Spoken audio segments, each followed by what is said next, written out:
A Course in Miracles, Manual for Teachers. 8. How can the perception of order of difficulties be avoided?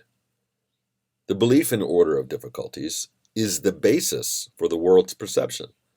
It rests on differences, on uneven background and shifting foreground, on unequal heights and diverse sizes, on varying degrees of darkness and light, and thousands of contrasts in which each thing seen competes with every other in order to be recognized.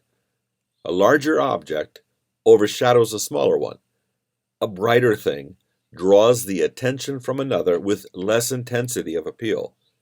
And a more threatening idea, or one conceived of as more desirable by the world's standards, completely upsets the mental balance. What the body's eyes behold is only conflict. Look not to them for peace and understanding. Illusions are always illusions of differences. How could it be otherwise? By definition, an illusion is an attempt to make something real that is regarded as of major importance, but is recognized as being untrue. The mind, therefore, seeks to make it true out of its intensity of desire to have it for itself. Illusions are travesties of creation, attempts to bring truth to lies. Finding truth unacceptable, the mind revolts against truth and gives itself an illusion of victory. Finding health a burden, it retreats into feverish dreams. And in these dreams, the mind is separate, different from other minds, with different interests of its own, and able to gratify its needs at the expense of others. Where do all these differences come from? Certainly they seem to be in the world outside. Yet it is surely the mind that judges what the eyes behold. It is the mind that interprets the eye's messages and gives them meaning. And this meaning does not exist in the world outside at all. What is seen as reality is simply what the mind prefers. Its hierarchy of values is projected outward, and it sends the body's eyes to find it. The body's eyes will never see except through differences. Yet it is not the messages they bring on which perception rests. Only the mind evaluates their messages, so only the mind is responsible for seeing.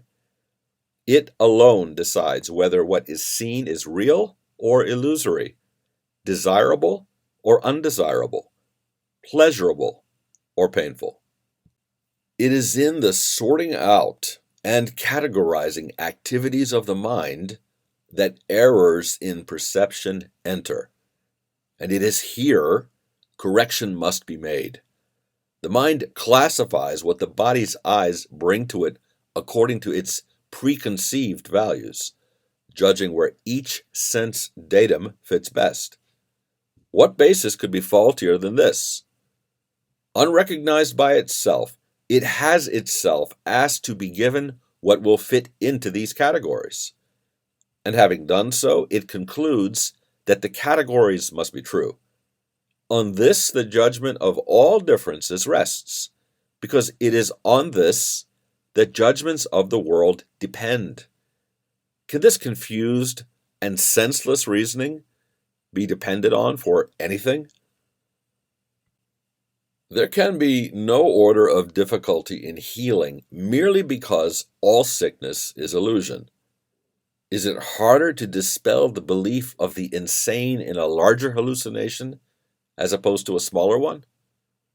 Will he agree more quickly to the unreality of a louder voice he hears than to that of a softer one? Will he dismiss more easily a whispered demand to kill than a shout?